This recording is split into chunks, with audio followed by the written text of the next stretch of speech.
You ask Tiger to calculate. This deals with linear inequalities with one unknown. The final result is x equal or smaller than 0.3041. Let's solve it step by step. Simplify the expression. Multiply the coefficients.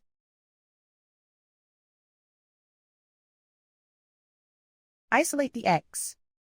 Divide both sides by 213.75.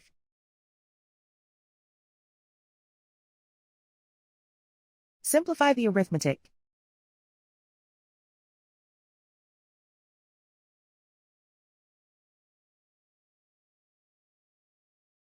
Plot the solution on a coordinate grid.